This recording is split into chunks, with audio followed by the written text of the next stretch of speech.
பரிசுத்த வேதாகமம் பழைய ஏற்பாடு சங்கீதம் 8ஆம் அதிகாரம்.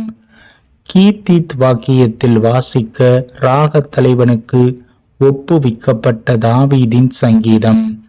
எங்கள் ஆண்டவராகிய கர்த்தாவே, உம்முடைய நாமம் பூமி எங்கும் எவ்வளவு மேன்மையுள்ளதாயிருக்கிறது. உம்முடைய மகத்துவத்தை வானங்களுக்கு மேலாக வைத்தீர்.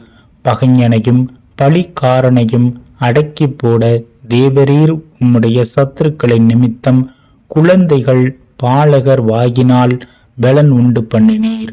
உமது விரல்களின் கிரியையாகிய உம்முடைய வானங்களையும் நீர் ஸ்தாபித்த சந்திரனையும் நட்சத்திரங்களையும் நான் பார்க்கும்போது, மனுஷனை நீர் நினைக்கிறதற்கும் மனுஷகுமாரனை நீர் விசாரிக்கிறதற்கும் அவன் எம்மாத்திரம் என்கிறேன்.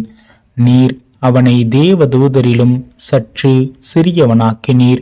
மகிமையினாலும் கனத்தினாலும் அவனை முடிசூட்டினீர். உம்முடைய கரத்தின் கிரியைகளின் மேல் நீர் அவனுக்கு ஆளுகை தந்து சகலத்தையும் அவனுடைய பாதங்களுக்கு கீழ்ப்படுத்தினீர். ஆடுகள் எல்லாவற்றையும், காட்டு மிருகங்களையும், ஆகாயத்து பறவைகளையும், சமுத்திர மச்சங்களையும், கடல்களில் சஞ்சரிக்கிறவைகளையும் அவனுடைய பாதங்களுக்கு கீழ்ப்படுத்தினீர். எங்கள் ஆண்டவராகிய கர்த்தாவே, உம்முடைய நாமம் பூமி எங்கும் எவ்வளவு மேன்மையுள்ளதாயிருக்கிறது.